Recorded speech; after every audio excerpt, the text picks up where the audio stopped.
नमस्कार। शास्त्रीय सङ्गीत अनलाइन पाठशालामा सम्पूर्ण सङ्गीत प्रेमीहरूलाई हार्दिक स्वागत गर्न चाहन्छु। आज चाहिँ मैले मादलको लेसन लिएर आएको छु। मादल कसरी बजाउने त? मादल चाहिँ हाम्रो लोकप्रिय बाजा हैन, नेपालमा चाहिँ बजाइने एउटा लोकप्रिय, विशेष गरी चाहिँ लोकगीतहरूमा प्रयोग हुने एउटा बाजाको रूपमा चिनिँदै आएको छ। झ्याउरे गीतहरूमा चाहिँ अब एकदमै धेरै मादलको प्रयोग भएको देखिन्छ। त्यसैले चाहिँ मैले आज मादलको लेसन लिएर आएको छु। यो सिक्नुभन्दा पहिला चाहिँ यसको बोलहरू हुन्छ, हामीले बोलहरू हेर्नुपर्ने हुन्छ। पहिला सुरुमा चाहिँ बोल चिन्नको लागि चाहिँ पहिला सुरु चाहिँ मादल आफ्नो एकदम कम्फर्टेबल, आफू पहिला कम्फर्टेबल पोजिसनमा बस्नु होला हैन। त्यो पछि चाहिँ मादललाई यसरी सजिलो गरी आफूलाई कसरी सजिलो हुन्छ, मैले चाहिँ यसरी यहाँ तुनालाई यसरी गुडामा, दुईटा गुडामा पलेटी मारेर अनि यसरी राखिसकेँ। अब यो चाहिँ हल्लिँदैन। जस्तै हजुरहरूले यता राख्नुभयो भने यो पल्टेर यता जान सक्छ हैन। हजुरहरूले चाहिँ एकदम नहल्लिने गरी राख्नु होला, किनभने बजाउँदा बजाउँदै मादलको पोजिसन चेन्ज भयो भने अब ताल बिग्रिन सक्छ। त्यसैले हो अनि यसरी राख्नु होला। राखिसकेपछि चाहिँ हाम्रो मादलमा हजुरहरू हेर्न सक्नुहुन्छ एकपट्टि ठुलो भाग हुन्छ, ठुलोवाला यो खरी छ, यो जुन ठुलो छ, र एकपट्टि सानो छ है। दुईवटा तरिकाको छ, एउटा सानो छ भने अर्को चाहिँ ठुलो भाग छ है। अनि हजुरहरूले चाहिँ अब राख्नु होला। मैले चाहिँ दाहिने भागमा चाहिँ ठुलो साइड अनि मादलको सानो भाग चाहिँ मेरो देब्रे साइडमा राखिसकेँ। अब हजुरले चाहिँ जुन भागमा सानोवाला पर्छ, हजुरहरूको मादलको सानो भाग पर्छ, त्यो साइडमा हजुरको जुन हात पर्छ त्यसलाई चाहिँ यसरी डिभाइड गर्नु होला। एकपट्टि चाहिँ यो चोर्याउला अनि एक साइडमा चाहिँ यो तीनटा होला, बिचको अनि यो सानो र यो ठुलो गरेर यसरी राख्नु होला। त्यो पछि चाहिँ अनि यो हात चाहिँ यसरी राख्नु होला, नछुट्याइकन है दुईपट्टि। अब हाम्रो घिन घिन भन्ने हुन्छ बोल। घिन भन्ने चाहिँ हाम्रो ठुलोपट्टि भागमा बज्छ यतापट्टि। कति हातले बजाउने, कहाँसम्म बजाउने म त्यो पनि त्यो हजुरहरूलाई भन्दैछु। यो हातको यहाँदेखि माथिले घिन बज्छ है। यहाँनिर यसरी यताबाट हेर्नुहोस्, घिन घिन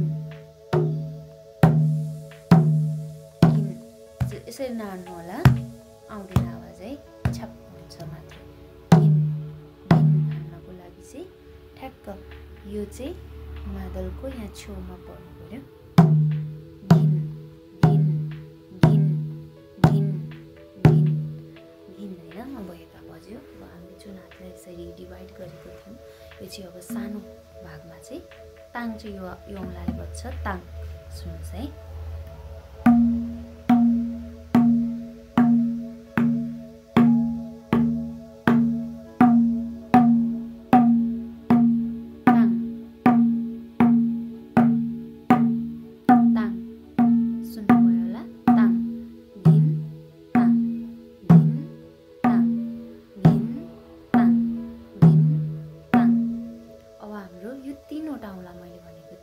फत बज्छ। सुन्नुहोस् है, फत फत फत फत घिन, सरी घिन ताङ फत, घिन ताङ फत फत ताङ ताङ फत फत घिन ठुलोपट्टि।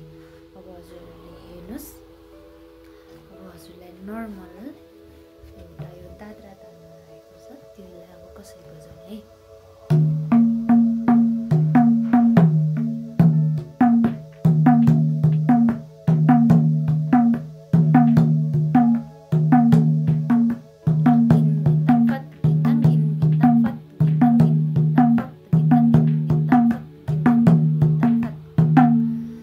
यो चाहिँ हाम्रो दाद्रा ताल भयो। हाम्रो चाहिँ नर्मल गीतहरूमा अब धेरै गीतहरू छ, यसमा चाहिँ हामीले पहिला सुरुमा चाहिँ यसको बोल थाहा पाउनु पऱ्यो, मादलको कुन साइडमा के बज्छ त्यो थाहा पाउनु पऱ्यो। अनि त्यसपछि हामीले चाहिँ कुन तालको के बोल छ त्यो थाहा पाउनु पऱ्यो। अनि नर्मल्ली उठाउने कुरा थाहा हुनु पऱ्यो। त्यो भएपछि चाहिँ हजुरहरूले सजिलै गरी मादल बजाउन सक्नुहुन्छ। अहिले चाहिँ मैले नर्मल्ली मादलको बोलहरू मात्रै अहिले भने। अब नेक्स्ट च्याप्टर भनौँ, अब नेक्स्ट टाइम चाहिँ म हजुरहरूलाई तालको बारेमा, दाद्रा ताल, कहरुवा ताल, नर्मली युज हुने तालहरू हजुरहरूलाई सिकाउँछु, डिटेलमा सिकाउनेछु। अहिले चाहिँ सिर्फ गिन गिन गिन गिन गिन गिन गिन गिन गिन ताङ ताङ ताङ ताङ ताङ ताङ ताङ ताङ ताङ। अब फत फत फत फत।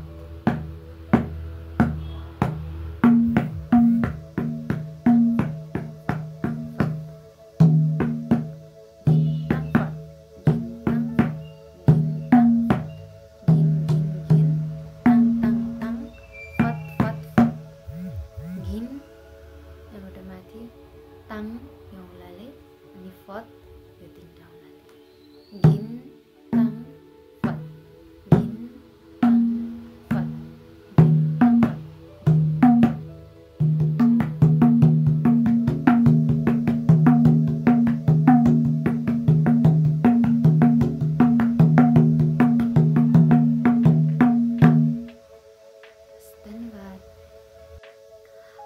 धन्यवाद। हजुरलाई यति नै। अर्को लेसनमा चाहिँ हजुरहरूलाई म तालको बारेमा सिकाउनेछु।